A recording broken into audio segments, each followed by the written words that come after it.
Pilipinas at eto na nga, si Kong Marcoleta na naman ang ating panunuorin kasi nga talaga namang hindi na talaga siya makapagpigil dito kay Karen Davila. At yun nga, may isa pang totoo to napapanood ko rin to. Wala tong magandang sinasabi pagdating sa mga Duterte, yan kay Kong Marcoleta. Basta dun sa mga sa mga side na kumakampi sa mga Duterte. Wala din tong rin to literal na dilaw din to itong Ronald Llamas na to yung naging jowa ni Rizon Tiveros. Yun. Yan, yun. Tapos eto nga, sabi ni Kong Marcoleta, grabe parang simula pa lang kasi talaga ito si Karen. Ito na nga binanggit na naman ni Kong Marcoleta dito na anong klase ba naman sasabihin niya na paano nanalo yun? Ganito lang sila. Parang minamaliit niya yung iglesia at hanggang ngayon ay hindi talaga siya makamove on. Nanalo talagang senator at senator na talaga to si Senator Marcoleta at ito nga ngayon. Talagang ayaw nila tigilan. So alam naman natin yung pinaghuhugutan nga talaga nito ni Karen na talaga namang galit siya dito kay Kong Marcoleta kasi ito naman talagang pinakamalaki yung part kaya naipasara at nasupalpal yung mga abogado dati ng ABS-CBN. So yun. So ngayon nga, ang ginagawa ni Karen parang alam mo yung kahit sobrang ganda nung unang hearing pa lang nga ang sinasabi ni Kong Marcoleta. Unang hearing ko pa lang. Tapos ganito lang agad ang sinasabi nyo. Ano yun? Isang pitik. Parang yung nagsasabi na nasa na daw yung mababang kuryente. Hindi kasi isang pitik yun. Ito nga, tinatrabaho na muna niya yung flood control. Tapos, hinahanap na kaagad sa kanya nito ni Karen sa kanyang Ronald Llamas na parang bakit daw yung DPWH lang daw ang parang ginigisan nila.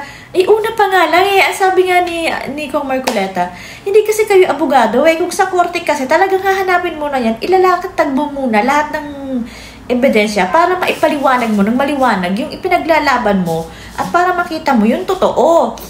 Ang nila parang bakit daw DPWH lang, sabi niya, ano ba yan? Samantalang mahaba pa to, pero ang sabi nga nito dito mismo sa video to ni Kong Marcoleta na kung yung iba sinasabi nga nila na parang tapos na raw yung termino ni Senator Marcoleta bilang senator ay baka hindi pa raw tapos yung problema sa flood control. So ito naman nilasback niya ngayon sa mga nagsasabi niyan. May iba akong pamamaraan, malalaman ninyo sa September 1. So ikalawang hearing pa lang yon, kita mo?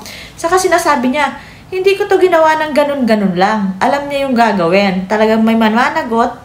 At talagang based sa mga ebidensya na makukuha, sabi nga niya, doon sa mga sangkot, kung walang mga ebidensya sa'yo, diligtas ka. Kasi gano'n naman talaga sa kaso kahit naman saan, di ba?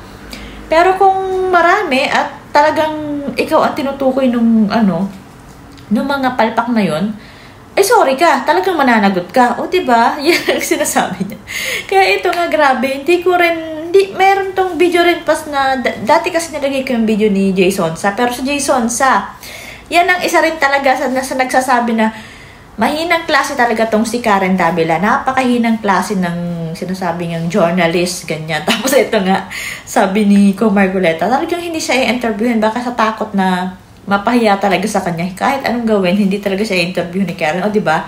Kung talagang magaling ka, Karen, interviewin mo si Kong Marcoleta, yung mga tanong mo sa kanya mo mismo itanong.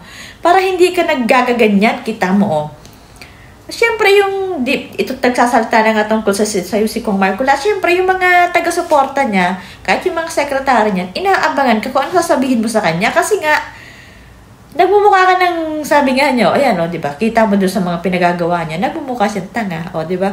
So, ito panoorin pa natin itong mga sinasabi ni Kong Marcoleta. Grabe, nakakatawa talaga pag siya ang nagsasalita. Ang sarap niyang panoorin at talagang maiintindihan mo yung mga sinasabi niya. May matututunan ka talaga. At syempre, basa tayo ng mga komento mula sa ating mga netizens na talaga namang naiinis na rin kay Karen Davila. So, ito. Senator Marcoleta, hindi ka talaga i-interviewin ni Karen kasi ikaw daw ang dahilan bakit napasara ABS-CBN, diba? Yun naman kasi talaga yung dahilan. Doon nagpuputok yung galit nila na kahit si Vice ganda na sinasabi niya kaya sinasabi niya na tumingin ka kay Marcoleta para kung matatawa ka. Kasi hindi naman talaga matatawa sila kahit sino sa kanila kay Marcoleta kasi nga maiiyak sila at magagalit dahil yun yung nagpasara ng ABS-CBN nila. Yun So ito pa, wala naman po silang utak, buti pa nga labok, may konting utak kaysa sa vlogger at broadcaster na si Karen Davila at Llamas. Ayan, di ba? Netizen na nagsasabi niyan Sabi nga talaga Jason sa dati pa, sa mga old videos niya na, Ano yan, iba? Wala, mahinang klase talaga yan. Napakahinang klase na journalist or kung vlogger man siya o reporter. Sinasabi talaga niya noon pa. So, ito pa. Senator Marcoleta, totoong tanga kasi, tanga-tangahan. Alam naman nila yan, kaso hindi yan panig sa kanilang interes, kaya nagtatanga-tangahan na lang. Ingat po, Senator Marcoleta, salamat po. O, ayan nga, diba? Alam mo itong mga tao, alam nilang mali yung ginagawa nila, ay nagpapatuloy pa rin sila kasi nga, hindi nila gusto si Kong Marcoleta or kung sino man, yung mga Duterte. Ganon kasi sila yung mga Dilaw, basta yung mga against sa mga Duterte, ganon sila, parang wala silang pakialam kahit mali na yung ginagawa nila, basta masiraan lang nila yung taong hindi nila gusto. Di ba ang sama? Kitang-kita yan ng mga tao eh. So ito pa, kasi ang broadcaster na yan, bias, akala niya. Maniniwala ang taong bayan sa kanya. Ano kahilo? Mas malaki ang tiwala namin kay Senator Marcoleta nung congressman pa si Senator Marcoleta. Bilib na ako sa kanya, natandaan ko pa nung may hearings sa Kongreso tungkol sa ABS-CBN. Siya nag-cross-examine sa abogado at sa may-ari ng ABS-CBN. O yan, di ba? Doon sila nagkanda pahiya-pahiyaan nung si Marcoleta. Basta si Marcoleta nagtatanong sa mga abogado, sa mga matataas, sa mga head ng ABS-CBN, hindi sila makasagot. Kaya sila napasara, di ba? Yung mga hinahanap sa kanila ni Marcoleta at mga tinatanong, wala silang lusot, hindi nila malusutan, kaya ganyan sila kagalit. O, di ba? Hindi nyo masisisi na magaling yung tao eh. Yun. So, ito pa. Ayan, pinatahimik niyo si Tatay Digong. Kala nyo, naghahari na kayo sa Pilipinas, nagkakamali kayo. Pinagsamang Tatay Digong at Miriam Defensor Santiago yan si Senator Marcoleta, true.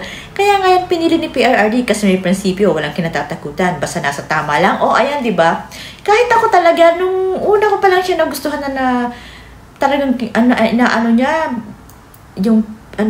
pinipiga niya yung mga abogado ng ABS-CBN. Napakagaling niya. Doon din siya nagustuhan ni PRRD sa galing niya doon. Kaya siya na-appreciate ng mga tao. O, syempre, yung mga taga-ABS-CBN, galit talaga sa kanya.